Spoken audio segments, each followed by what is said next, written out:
మన ఒంట్లో కీళ్లు అవి ఏవైనా కావచ్చు. వాటిలో సమస్యల్ని బాగు చేసేందుకు ఒకప్పుడైతే చర్మంపై పెద్దగా కోతలు పెట్టి కీలు భాగాన్ని మొత్తంగా తెరవాల్సి వచ్చేది. అయితే మినిమల్ ఇన్వెజివ్ టెక్నాలజీ, ఆర్థోస్కోపీ వంటి పరికరాలు అందుబాటులోకి వచ్చాక సర్జరీ కోసం పెద్దగా కోతలు పెట్టాల్సిన అవసరం ఇప్పుడు బాగా తగ్గిపోయింది.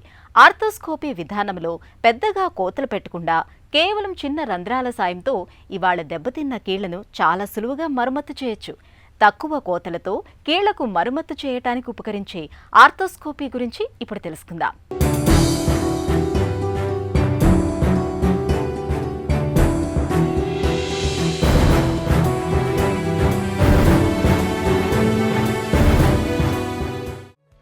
క్రీడల్లో గాయపడ్డప్పుడు, రోడ్డు ప్రమాదాల్లో గాయాలైనప్పుడు, పరిగెడుతున్నప్పుడు, మెట్లు దిగేటప్పుడు కొన్ని సందర్భాల్లో మనకు తెలియకుండానే మోకాళ్లలో గాయాలవుతూ ఉంటాయి.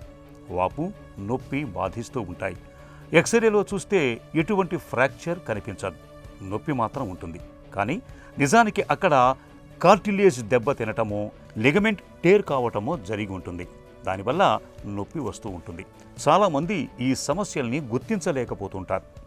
ఒకప్పుడైతే ఇలాంటి సమస్యలకు చర్మంపై పెద్దగా కోతలు పెట్టి ఆపై సమస్యల్ని గుర్తించి చివరగా సర్జరీ చేయాల్సి వచ్చేది.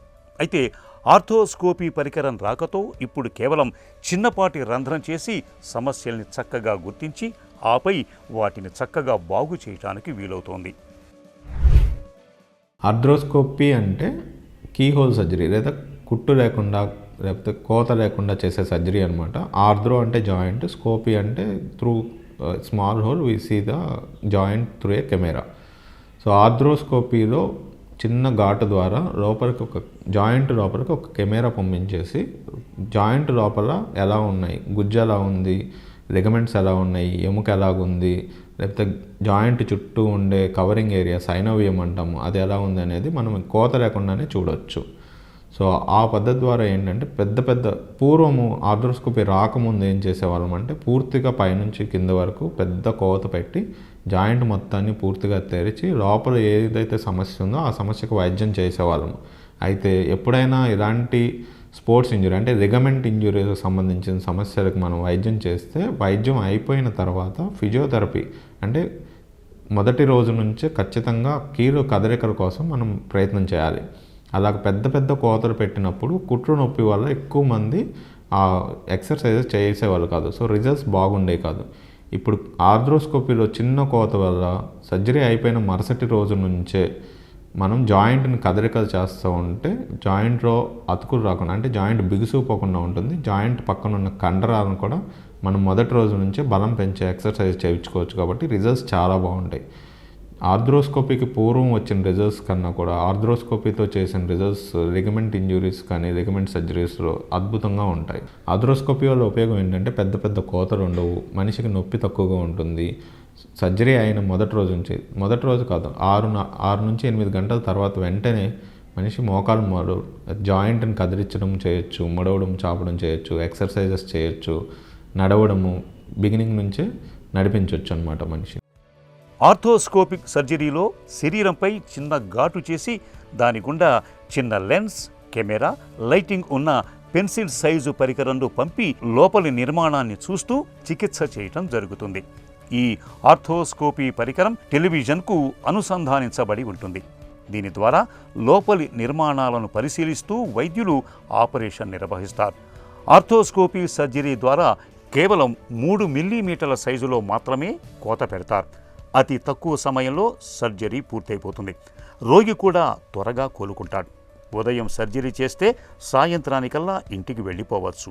మోకాలు, భుజం, చీలమండ గాయాలకు చికిత్స చేయడానికి ఆర్థోస్కోపీ బాగా ఉపయోగపడుతుంది.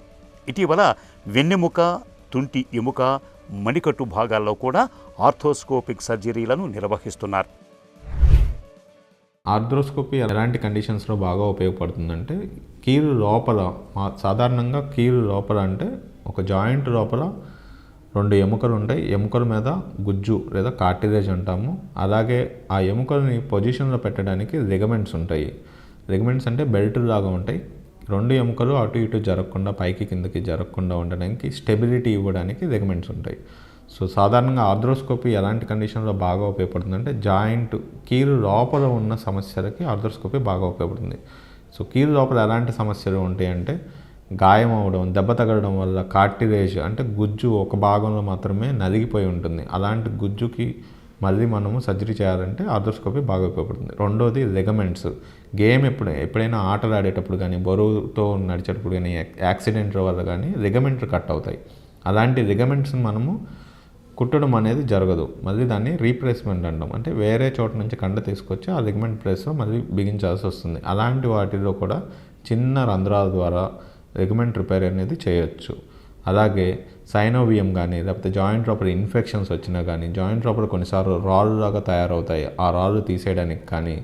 సో వీటన్నిటికీ కూడా కీహోల్ సర్జరీ అనేది చాలా ఉపయోగపడుతుంది. ఓపెన్ చేసి పూర్తిగా జాయింట్ ఓపెన్ చేసి చూడడం కన్నా కూడా చిన్న కోత ద్వారా చేసిన సర్జరీ వల్ల పేషెంట్ రికవరీ అంటే సర్జరీ అయిపోయిన తర్వాత తిరిగి వాళ్ళు పనులు చేసుకోవడానికి వాళ్ళు తొందరగా రెడీ అవుతారు. సో ఆర్థ్రోస్కోపీలో దెబ్బతిన్న కీలుని ఎలా బాగు చేస్తాము అంటే, సో ఒక చిన్న రంధ్రం ద్వారా కెమెరా పెట్టి ఉంచుతాము. ఇంకొక చిన్న రంధ్రం ద్వారా మనం ఏదైతే రిపేర్ చేయాలనుకుంటున్నామో ఆ ఇన్స్ట్రుమెంట్స్ అనేవి ఆ చిన్న రంధ్రం ద్వారా పంపించేసి, సో గుజ్జు ఫర్ ఎగ్జాంపుల్ ఇప్పుడు బాగా యాక్సిడెంట్ అయినప్పుడు కొంతమందికి ఏంటంటే ఒక్క చోట మాత్రమే గుజ్జుకి గాయం అవుతుంది. ఆ గుజ్జు నలిగిపోయి ఉండడం వల్ల వాళ్ళకి నొప్పి వస్తుంది. సో ఆ నలిగిన గుజ్జు ఎంత పరిమాణంలో ఉంది అనే దాన్ని బట్టి సర్జరీలు మార్పుగా ఉంటాయి. చిన్న పరిమాణంలో ఉంటే ఆ గుజ్జు వరకు చిన్న చిన్న రంధ్రాలు చేస్తే మళ్ళీ తిరిగి మంచి గుజ్జు తయారవడానికి అవకాశం ఇస్తాము. అదంతా కూడా మనం కెమెరా ద్వారా చూసుకుంటా కరెక్ట్గా ఏ ప్లేస్లో అయితే గుజ్జు పాడైపోయి ఉందో ఆ ప్లేస్ వరకు రిపేర్ చేయొచ్చు. రెండోది, ఒకరు పెద్ద పరిమాణంలో కనుక గుజ్జు పాడైపోయి ఉంటే వేరే జాయింట్ నుంచి అవసరం లేని కార్టిలేజ్ అంటే గుజ్జు వేరే చోట నుంచి తీసుకువచ్చి ఇక్కడ మళ్ళీ అతికించవచ్చు. సో దాన్ని కాండ్రోప్లాస్టీ అంటాము. అది ఆ ప్రొసీజర్ ద్వారా కూడా మంచి రిజల్ట్స్ ఉంటాయి. అలాగే లిగమెంట్స్ ఏవైనా కట్ అయి ఉంటే ఆ లిగమెంట్స్ని మనం మళ్ళీ రీకన్స్ట్రక్ట్ చేయొచ్చు అనమాట. సో అలా కూడా ఆర్థ్రోస్కోపీ ద్వారా లిగమెంట్ రీకన్స్ట్రక్షన్ సర్జరీస్ చాలా సక్సెస్ఫుల్గా చేయొచ్చు. ఆర్థ్రోస్కోప్ ఆ కెమెరాని ఏదైతే జాయింట్లోకి పంపించాలో దానికి జాయింట్ అనేది ఫ్రీగా మూమెంట్ ఉండాలి. సో స్టిఫ్గా అంటే గట్టి పడిపోయిన జాయింట్, కదలికలు లేని జాయింట్ మనం ఆర్థ్రోస్కోపీ చేయడం కుదరదు అనమాట. ఎందుకంటే మనం ఫ్రీగా కెమెరాని జాయింట్ మొత్తం తిప్పి చూడటానికి వీలు పడదు కాబట్టి బిగుసుకుపోయిన కీళ్ళలో మనము జాయింట్ ఆర్థ్రోస్కోపీ చేయడం అనేది జరగదు. అంతకుమించి పెద్దగా లిమిటేషన్స్ అయితే ఏమి ఉండవు. ఆర్థ్రోస్కోపీ అనేది ఫ్రీ మూమెంట్ ఉన్న ప్రతి జాయింట్లో కంఫర్టబుల్గా చేయొచ్చు. ఇన్ఫెక్షన్ ఉన్న జాయింట్, ఇన్ఫెక్షన్ లేకపోయిన జాయింట్ ఏదైనా సరే మనము ఆర్థ్రోస్కోపీ చేయొచ్చు. ఆర్థోస్కోపీ సర్జరీ ద్వారా దెబ్బతిన్న మోకాలి భాగంలో దెబ్బతిన్న లిగమెంట్లను చక్కగా బాగు చేయొచ్చు. సర్జరీలో బయో అబ్జార్బబుల్ స్క్రూలను ఉపయోగించటం వల్ల తిరిగి సర్జరీ చేయటానికి అవకాశం ఉంటుంది. భుజం నొప్పితో బాధపడుతున్నప్పుడు భుజంలో రొటేటర్ కఫ్ దెబ్బతిన్న పరిస్థితుల్లో ఆర్థోస్కోపీ సర్జరీ ద్వారా దెబ్బతిన్న రొటేటర్ కఫ్ను చక్కగా సరిచేయచ్చు. చీలమండ గాయాలకు, మణికట్టు స్టిఫ్నెస్కు ఆర్థోస్కోపీ ద్వారా చికిత్స చేయొచ్చు. ఆర్థోస్కోపీ సర్జరీ ద్వారా మోకీలు మార్పిడి అవసరాన్ని కూడా తగ్గించవచ్చు. మోకీలులో దెబ్బతిన్న కార్టిలేజ్ను మరమ్మత్తు చేయటం ద్వారా మరికొన్నేళ్ల పాటు ఎటువంటి ఇబ్బందులు లేకుండా పనులు చేసుకోవచ్చు. మొత్తంగా మోకాలి గాయాలకు, భుజం, తుంటి, మణికట్టు భాగాల్లోని ఎముకల్లో కనిపించే సమస్యలకు ఆర్థోస్కోపీ అనేది ఇవాళ ఒక చక్కటి పరిష్కారం.